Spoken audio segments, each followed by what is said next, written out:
उत्तर प्रदेश में उपचुनाव होने हैं 10 सीटों पे और उसमें बड़ी परीक्षा देनी होगी भाजपा को, यानी कि वहां के सीएम योगी आदित्यनाथ को, क्योंकि जो अभी लोकसभा के परिणाम आए थे उन लोकसभा के परिणामों में जो मलाल भाजपा के हाथ में लगा, जो सीटें घटी भाजपा की, अब उन सीटों का भरपाई अब भाजपा कर पाएगी इन वाले उपचुनाव में कि नहीं। ये विधानसभा के चुनाव होने हैं, क्योंकि यही चुनाव 2027 के लिए इंगित करेंगे कि 2027 में उत्तर प्रदेश में चुनावों का क्या परिणाम रहेगा। तो सीधे लोगों से जानेंगे कि लोग क्या चाहते हैं और लोगों को क्या लगता है, क्या वाकई भाजपा को जो जख्म मिला उसको भाजपा भर पाएगी। तो सर, क्या नाम है आपका? सर, मेरा नाम इरफान खान है। इरफान खान जी, एक बात बताइए, अभी उत्तर प्रदेश में पहले तो अभी लोकसभा का चुनाव था, अब उसके बाद में अब उपचुनाव होने हैं विधानसभा के लिए, तो क्या लगता है आपको कि जो भाजपा के हाथ में जो मलाल आया, क्या उस मलाल का पश्चाताप भाजपा कर पाएगी? सर, ये सब बिल्डोजर का नतीजा है जी। योगी जी बहुत बढ़िया हैं जी। बदमाशी ख़त्म करी यूपी से, इसमें कोई शक नहीं है। लेकिन वो जो बाबा का बिल्डोजर है, उस बिल्डोजर ने ही सारा नाश करा है। मुझे नहीं लगता आएंगे। मतलब बुलडोजर ने कैसे नाश किया, थोड़ा हमको समझाइए। जो लोगों के घर तोड़ते हैं बिल्डोजर से, जी। वो अच्छा नहीं है। जी। हाँ, बाकी उन्होंने बदमाशी ख़त्म करी, अच्छा है, यूपी सेफ है। लेकिन जो बिल्डोजर चला है वो गलत है, लोगों की बस्तियों पे भी चला है। जो कोई बदमाश था उसके घर पे बिल्डोजर चला है, तो उसकी क्या गलती घर वालों की? अगर कोई बच्चा ख़राब है तो घर वालों की गलती थोड़ा ही ना है। उसको पुलिस अरेस्ट करे, उसको सजा दे, जेल में डाल ले, फांसी दे। घर वाले तो बेकसूर होते हैं ना, तो उनके घर पे बुलडोजर चला तो वो तो बर्बाद हो गए ना सारे लोग। इसलिए कुछ पब्लिक की नाराज़गी है। जी। पब्लिक की नाराज़गी। तो आपको लगता है कि जो बुलडोजर जो चला, उस बुलडोजर में खामियां थी और उसका परिणाम लोकसभा में मिलेगा और आगे 2027 में भी यही मिलेगा परिणाम। 2027 में भी आपको लगता है कि भाजपा? जी जी जी, बिल्कुल आ रही वहाँ से, क्योंकि बिल्डोजर की बदौलत है। अच्छा। हाँ, लोग बर्बाद हुए, परेशान हुए लोग। हम ये नहीं कह रहे, हम कोई बुराई नहीं कर रहे योगी जी की, हम तो ये कह रहे योगी जी ने अच्छा काम किया है, सड़कें भी बेहतर हुई हैं, क्राइम भी ख़त्म हुआ है। लेकिन जो बिल्डोजर वाला दुख है वो लोगों को सता रहा है, कोई नहीं चाहता। लेकिन सर, सभी लोगों के घर पे तो बुलडोजर वहाँ पे चला नहीं। सबकी बात नहीं होती, कुछ लोग तो होते हैं ना। तो कल उसका नंबर है, आज मेरा भी नंबर आएगा, हो सकता है किसी के भी साथ हो सकता है सर, इसमें कोई बात नहीं। देखो, सरकार जो होती है वो सब चुन के बनाते हैं। योगी जी हैं, वो एक तरीके सबके मुख्यमंत्री हैं, तो किसी का भी ऐसा करना, हालांकि उसमें मुसलमानों का भी नुकसान हुआ, हिंदुओं का भी, सबका हुआ। लेकिन ये जो बिल्डोजर बाबा नाम रखवा है, गलत है, ये गलत चीज़। लेकिन उनका, मैंने देखा कि उनका बुलडोजर मॉडल तो विदेशों तक भी मशहूर है। सर, विदेश में मशहूर है। विदेश यहाँ कोई खाने को थोड़ा ना दे रहा है। विदेश से हमारा क्या मतलब है? हमारा इंडिया से मतलब है, हमारा मतलब इंडिया से है। ये अच्छा नहीं है, पब्लिक को इसका प्रभाव अच्छा नहीं पड़ा। इसीलिए मैं कह रहा हूँ भाजपा नहीं आएगी, भाजपा नहीं आएगी, और कहीं भी आए यूपी में नहीं आएगी। तो फिर वहाँ अखिलेश ने कभी बिल्डोजर नहीं चलाया। हमारे लिए तो अखिलेश भी योगी जी बराबर हैं, ऐसी कोई बात नहीं। लेकिन अखिलेश जी की सरकार होती थी तो हम देखते थे कि हर महीने या हर 6 महीने बाद उत्तर प्रदेश में कर्फ्यू लगता था, उत्तर प्रदेश में कोई बड़ा दंगा था। सर, मैं कह रहा हूँ दंगे तो होते रहते हैं। योगी आदित्यनाथ की सरकार में आप मुझे कोई दंगा बताइए। सर, होते भी हैं तो मोम लिंचिंग नहीं होती क्या? मोम लिंचिंग नहीं होती। उत्तर प्रदेश में आप कोई ऐसा मामला बताइए जो, हाँ, योगी आदित्यनाथ की सरकार में कोई हमला? क्राइम खत्म हुआ है, मैं कह रहा हूँ। क्राइम खत्म तो नहीं हुआ है, लेकिन उसका गिराफ घटा है। मैं क्राइम खत्म हुआ है, लेकिन लोग सताए गए बिल्डोजर से, वो अच्छा नहीं है। तो बुलडोजर तो सभी पे चला। सर, सब पे चला, मैं कब कह रहा हूँ सब पे चला है, लेकिन गलत है ना, तो सभी तो नाराज हैं। उसकी इतनी सीटें कैसे आ गई? अखिलेश की समाजवादी पार्टी की सीटें कैसे आ गई इतनी? क्या रीजन रहा सर? बताओ ना, आप भी बताओ ना, क्या रीजन रहा? भाजपा से नाराजगी का लोग नाराज हैं। जी जी जी, कुछ लोग नाराज हैं, और कोई बात नहीं। भाजपा को मैं गलत नहीं बता रहा सर, सरकार चले बढ़िया। योगी जी, क्या नाम, हमारे मोदी जी तीसरी बार प्रधानमंत्री बने, एक रिकॉर्ड कायम किया है, इसमें कोई शक नहीं है। हमारे प्रधानमंत्री हैं, हम दिल से इज्जत करते हैं, योगी जी की भी करते हैं, मोदी जी की भी करते हैं, हम तो सबकी इज्जत करते हैं सर। लेकिन कुछ चीज़ें गलत हैं, वो पब्लिक है सर, किधर को पलट जाए कुछ नहीं कह सकते, कुछ नहीं कह सकते। तो आप इसमें खुश हैं कि जो माफियाओं का जो अंत हुआ, चाहे वो सर किसी मैं तो कह रहा हूँ माफिया तो कोई भी है वो गलत है, जी वो चाहे किसी भी धर्म का हो, माफिया माफिया होता है, माफिया गलत है, लेकिन उसी को सजा मिलनी चाहिए जो गलत है, उस जो गुनहगार है उसके परिवार को सजा नहीं मिलनी चाहिए, और इसी चीज़ से लोग नाराज हैं। ठीक है सर, थैंक यू। सर ये बताइए, ये कह रहे हैं कि योगी आदित्यनाथ की मैं इज्जत करता हूँ, क्राइम खत्म किया, लेकिन जो बुलडोज़र बाबा का जो उनको जो नाम मिला, ये बुलडोज़र चलाना उनका बहुत गलत है, जनता उससे नाराज़ थी और उनको परिणाम देखने को मिला, और वही परिणाम अब उपचुनाव में देखने को मिलेगा। सर देखिए, ऐसा होता है, लोकतंत्र है और आप लोकतंत्र में और सबसे बड़े सूबे के मुखिया हैं, तो आप हर किसी को तो खुश नहीं रख पाएंगे। लेकिन मुझे अच्छा ये लगा कि सर ने इस बात की तारीफ़ करी कि माफिया राज ख़त्म हुआ।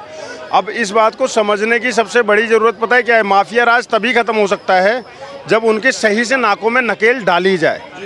बिना नाक में नकेल डाले कभी भी माफिया राज ख़त्म नहीं हो सकता था। ऐसा नहीं है, मैं ये नहीं बोलूँगा कि कोई भी ये चाहेगा प्रदेश का मुख्यमंत्री मुखिया कि उसके प्रदेश में अराजकता हो, लेकिन पहले लोग पोसते थे इन माफियाओं को, पालते थे। एक दौर वो भी था कि एक गुंडा हाथ में AK-47 लेकर मऊ के सड़कों पर खुली जीप में घूमता था, और एक दौर ये भी आया है कि आज बड़े से बड़ा अपराधी भी जमानत लेने से भी इसलिए डरता है सिर्फ कि उसको ये पता है कि बाबा की पुलिस भी तैयार खड़ी है और बाबा का बुलडोजर भी तैयार खड़ा है। पहले आदमी क्या करता था, आप समझिए, अपराधी की मानसिकता पता है क्या है? और आज भी पूरे प्रदेश में, पूरे देश के अंदर में एक मानसिकता है अपराधी की कि मैं एक अपराध करूँगा, जाऊँगा, जमानत लूँगा, आऊँगा, दूसरा अपराध करूँगा, फिर जाऊँगा, ऐसे जमानत। लेकिन एक उत्तर प्रदेश ऐसा मिसाल बना है कि आज अपराधी को जब जमानत मिल भी रही है ना, तो वो कहता भैया कुछ दिन और रह लेने दो, जिंदा सही बचा रहूँगा। तो ये एक जो सुधार आया है ना, मुझे लगता है कि पूरे देश के अंदर में इस तरीके की एक नाक में नकेल डलनी चाहिए, जिससे कि अपराधी, माफिया, गुंडों पे नकेल कसी जा सके। और जब तक ये नहीं कसेंगे तब तक सर अपराध होते रहेंगे। आप देखिए ना, आज अपराध का लेवल क्या बढ़ गया है। पहले हम सिर्फ सुनते थे कि चलो कहीं झगड़ा हो गया, कहीं वो हो गया। आज सबसे ज़्यादा अपराध हो गया है बच्चों के खिलाफ। छोटी छोटी बच्चियों तक के बलात्कार लोग कर देते हैं, और उनके मन में ये खौफ नहीं होता है कि हाँ मुझे कोई एक कड़ी सज़ा मिलेगी। तो उस समय पर ये बहुत ज़रूरी हो जाता है कि जब बच्चों के साथ में या महिलाओं के साथ में इस तरीके का अपराध होना, सीधे एनकाउंटर करो ना, 4 के एनकाउंटर होंगे, 5वां अपने आप नहीं करेगा। चलिए ठीक है, आप ये बताइए, बुलडोज़र के सकारात्मक परिणाम मिलेंगे या बुलडोज़र के नकारात्मक परिणाम मिलेंगे योगी आदित्यनाथ को उपचुनाव में? मुझे लगता है कि बुलडोज़र जब ज़्यादा एक्शन में आए थे, वो जब जिस समय उन्होंने सरकार बनाई थी पहली बार भाजपा की उत्तर प्रदेश में 2017 में, तो वो ज़्यादा बुलडोज़र के एक्शन में थे और जनता ने उस बुलडोज़र को स्वीकार किया था, इसीलिए उन्होंने रिपीट किया 2022 में। ठीक है, और अभी तो बुलडोज़र बल्कि कहीं ना कहीं कम हो गया। अभी बुलडोज़र ज़्यादातर अवैध निर्माणों पर और जहाँ पर विकास की बातें हैं वहाँ पर चल रहा है, अदरवाइज़। लेकिन इसमें देखिए, मैं फिर बोलता हूँ, 25 करोड़ की जनसंख्या वाले प्रदेश में सबको खुश कर पाना तो मुश्किल होगा, कठिन बात है, लेकिन नामुमकिन नहीं है। और बाबा जी उस तरीके से कार्य कर रहे हैं, और मुझे लगता है कि वो तीसरी बार भी चुनकर आएंगे और उत्तर प्रदेश में एक इतिहास बनेगा कि कोई पहला मुख्यमंत्री होगा जो लगातार हैट्रिक करेगा, क्योंकि लगातार दूसरी बार भी वो पहले ही है उत्तर प्रदेश के इतिहास में। कोई मुख्यमंत्री आज तक नहीं हुआ था जो लगातार दूसरी बार बैठा हो, समझ गए, वो भी पूर्ण बहुमत से।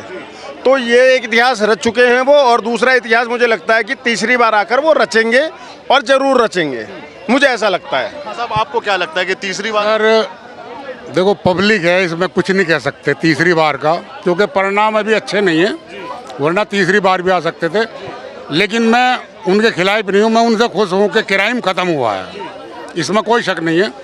लेकिन जो मासूम बच्चे हैं, जो मासूम बच्चे बुलडोज़र से बिलबिलाते हैं, कसूरवार होता है उनका बेटा या उनका बाप, उसको सज़ा देनी चाहिए, चाहे फांसी दो, कुछ जेल में डालो। लेकिन वो जो छोटे बच्चे यतीम होते हैं, उनका घर से बेघर हो जाते हैं, ये अच्छा नहीं है। बस कि घर से बेघर होने का जो दर्द है, इस पे बता देता हूँ आपको, बिल्कुल ये आपकी सर की इस बात से मैं सहमत होऊंगा कि अगर अपराध मैं कर रहा हूँ तो उसकी सज़ा मेरे पेरेंट्स को ना मिले।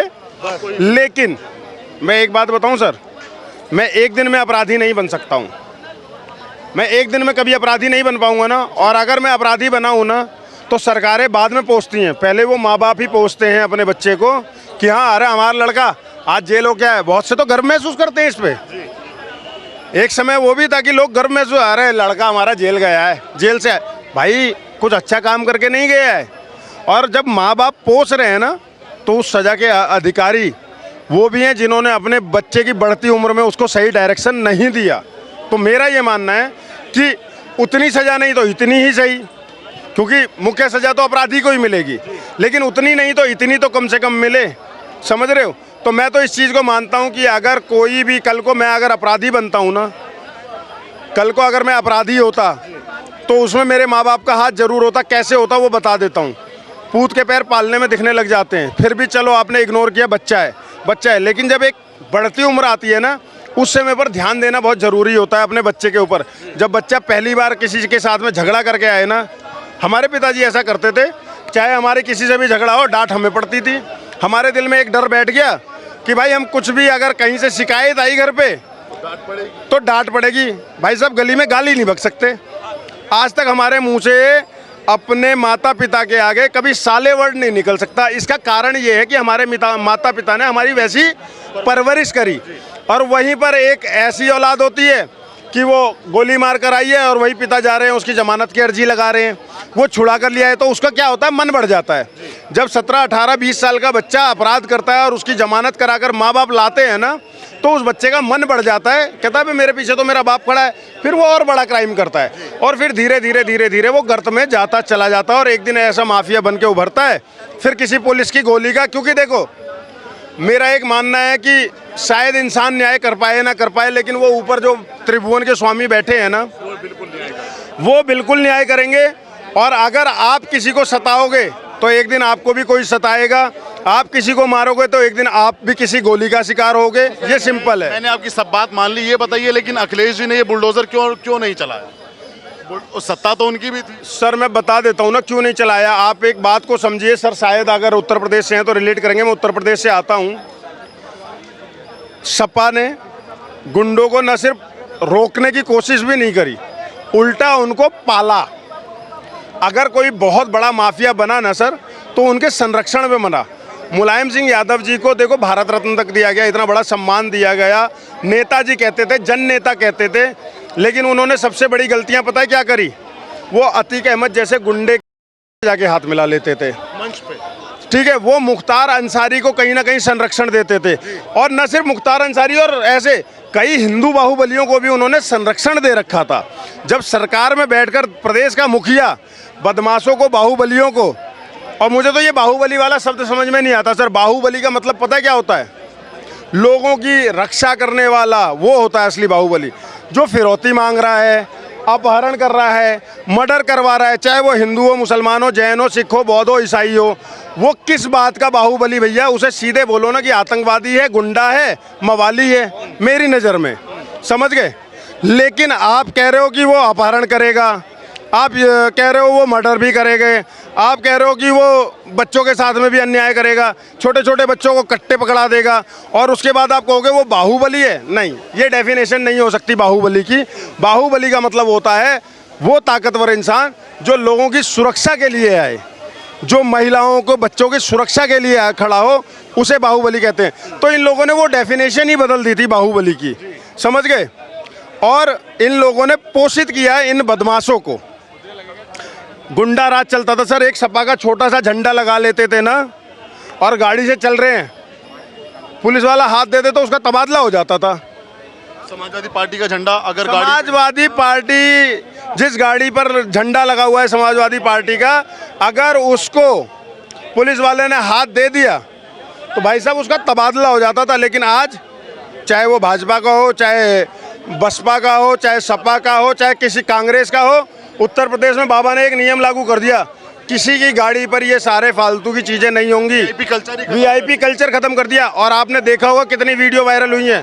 भाजपा वाले भी जितने नेता थे ना, जो इस चौड़ में थे छुटभैया नेता कि हमारी सरकार है तो हम होंगे, उनकी भी गाड़ियों से सब हटाया गया और वो वीआईपी कल्चर खत्म किया गया।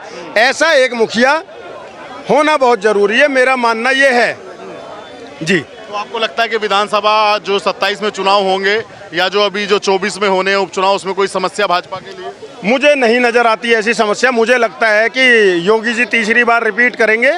कुछ नाराज़गियाँ हो सकती हैं, लेकिन सबकी नाराज़गियाँ नहीं है। और कुछ लोगों की जो नाराज़गी है आज, जैसे अभी अम्बेडकर नगर टूटा, अकबर नगर टूटा, वहाँ की जनता को कहीं ना कहीं नाराज़गी थी। लेकिन अब उनको जो फ्लैट्स दिए जा रहे हैं, उनको घर दिए जा रहे हैं, और उस घर के साथ में कुछ मुआवजा भी दिया जा रहा है ना, तो उनकी ऐसे जाएंगी।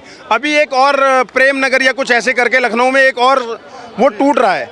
तो जब किसी का, देखो सर, मैं एक बहुत फैक्ट बात करूंगा, अगर मैंने एक घर बनाया हुआ है ना, चाहे वो अवैध कब्जे से है, चाहे जैसे भी है, जिस समय मैंने बनाया है ना, और उसको कोई तोड़ने आएगा तो मुझे पीड़ा होगी। लेकिन वो अगर टूट जाता है और उसकी जगह पे मुझे एक अच्छा आवास दिया जाता है और मुआवजा भी दिया जाता है ना, तो वो नाराज़गी भी चली जाएगी। लेकिन जब तक नहीं मिलेगा तब तक मेरे मन में टीस भी रहेगी, पीड़ा भी रहेगी। तो अभी यही है, लेकिन ये बहुत जल्दी मिट जाएगा। और आप देखिएगा कि 2027 में भारतीय जनता पार्टी, माननीय नरेंद्र मोदी जी और हमारे योगी जी के नेतृत्व में प्रचंड बहुमत से सरकार बनाएगी, ये तो पक्का है। एक आखिरी सवाल मेरा आपसे ये है कि जैसे अभी लोकसभा में परिणाम आए और वो परिणाम ज़्यादा खास भाजपा के लिए नहीं थे, भाजपा को वहाँ पे मलाल ही हाथ में आया, तो क्या लगता है कि उस मलाल की भरपाई, उस मलाल का पश्चाताप अब कर पाएंगी? नहीं सर, देखो, पता है, ये देखने का नज़रिया है। किसी को अब एक गिलास है, उसमें आधा पानी डाल दो, कोई बताएगा कि ये आधी खाली है गिलास, कोई कहेगा ये आधी भरी है गिलास। मतलब किसी को वो भरी हुई नज़र आ रही है, किसी को खाली नज़र आ रही है। तो देखने का नज़रिया आपका अपना होता है। मुझे ये लगता है कि भाजपा के कोई भी खिलाफ नहीं गया है, कोई वो नहीं हुआ है। अगर हम बात करें 80 सीटों पे, तो आधे आधे का तालमेल है। एक तरफ अकेले भाजपा और एक तरफ दो बड़ी पार्टियां, और उसमें भी जो राष्ट्रीय लेवल की पार्टी है उसे सिर्फ 6 सीटें आई हैं। सपा के लिए खुशखबरी है, उनके लिए एक अच्छी चीज़ है कि हो सकता है कि इस बार वो जैसे अच्छी सीटें लाएं, हो सकता है विधानसभा में एक मजबूत विपक्ष बनकर बैठें। अभी तक वो मजबूत विपक्ष में नहीं थे, लेकिन हो सकता है कि तीसरे टर्म में वो एक मजबूत विपक्ष के रूप में बैठे। लेकिन अभी सत्ता में नहीं आ पाएंगे, वो अभी दूर की कौड़ी है, ये मुझे लगता है। बाकी तो जनता जनार्दन होती है और लोकतंत्र है। वोट के मताधिकार, अपने मताधिकार से जनता फैसला दे देगी, तब देख लेंगे। क्या लगता है खान सर, ये पब्लिक है, ये जब भागती है ना, ये जब एक तरफा भागती है तो कुछ नहीं कहा जा सकता। अच्छा, ये हमारा इंडिया, इसीलिए तो हमारा इंडिया अच्छा है जी, कि जब हम ये देखते हैं कि कुछ खामियां हैं, तो हम लोग क्या करते हैं कि सभी लोग हम मिलकर पार्टियों को बदल देते हैं, और अच्छा काम करती रहती है तो पार्टी रुकी रहती है। यहाँ तानाशाही की सरकार नहीं है ना इंडिया में। तानाशाही है आज की सरकार में, आरोप लगता है सरकार पे। सर, मुझे नहीं लगता तानाशाही है, ये लोकतंत्र है, ये लोकतंत्र है सर, मुझे तानाशाही नहीं लगता। सब बढ़िया है हमारे इंडिया के लोग। इन फ्यूचर आपको क्या लगता है कि योगी आदित्यनाथ आज एक सीएम के पद पर हैं, क्या आने वाले भविष्य में वो पीएम? भविष्य तो पब्लिक बनाएगी। हाँ, उम्मीद, आशा क्या करते ये मुकद्दर है सर, कुछ नहीं कहा जा सकता। अभी भी हो सकता था, उनकी फैन फॉलोइंग तो अभी भी हम रुका चल रहा था इस बात का कि योगी आदित्यनाथ जी पीएम बनेंगे, था इस बात का रुका था। लेकिन मोदी जी तीसरी बार बन गए, क्या कह सकते हैं। और फिर मुख्यमंत्री पद कम थोड़ी है यार, बहुत बड़ा है। मुझे ऐसा लगता है, ये पर्सनल मेरी इंडिविजुअल सोच है, योगी जी को अभी कम से कम 10 साल प्रधानमंत्री पद पे मैं नहीं देखता हूँ, और देखना चाहता भी नहीं हूँ। उसका सिर्फ एक कारण है, उत्तर प्रदेश जिसको लोग बीमारू राज्य कहते थे ना, एक ऐसा मुखिया मिला है, बड़े नसीब से मिला है, जो आज उत्तर प्रदेश में इन्वेस्टमेंट की दृष्टि से नंबर 1 पर बना गया है उत्तर प्रदेश को। तो मैं चाहता हूं कि और 10 साल अभी हमारे माननीय योगी जी वहां पर रहें, 2037 तक रहें, उसके बाद वो केंद्र की राजनीति की तरफ मूव करें। ये मेरी दरखास्त भी होगी योगी जी से कि मेरे प्रदेश को अभी और संवारिए आप, 2027 में भी आइए और 2037 तक रहिए। मेरी ये दरखास्त है। और ऐसा नेतृत्व ही उत्तर प्रदेश को, जैसे आज इन्वेस्टमेंट की दृष्टि से नंबर 1 बनाया है, एक दिन पूरे देश के अंदर में उत्तर प्रदेश हर एक दृष्टि से नंबर 1 हो जाएगा। जिस उत्तर प्रदेश को बीमारू राज्य बोला जाता था सर। अरे अखिलेश जी भी तो बाहर से पढ़ के आए हैं यार, ठीक कर देंगे, एक बार बनवा दो उनको वहाँ का सीएम। अरे सर, वो रहे ना 5 साल, रहे 5 साल ना, देखा हमने क्या किया। और इधर 7 साल देख लो। तो फर्क समझिए सर, आपको ये समझना पड़ेगा। मैं तो चाहता हूँ बिहार में भी एक ऐसी सरकार बने, एक ऐसा युवा नेतृत्व आए जैसे उत्तर प्रदेश में आज योगी जी आए हैं, ऐसा बिहार में भी आए तो बिहार की तस्वीर बदले। क्योंकि बिहार के टैलेंटेड युवा बाहर जाके नाम कमा रहे हैं, बाहर जाकर पता नहीं क्या क्या कर रहे हैं, लेकिन उनके अपने बिहार की स्थिति जो है, मैं चाहता हूँ वहाँ पर भी एक, मेरी नज़र में चिराग पासवान अच्छे कैंडिडेट हो सकते हैं।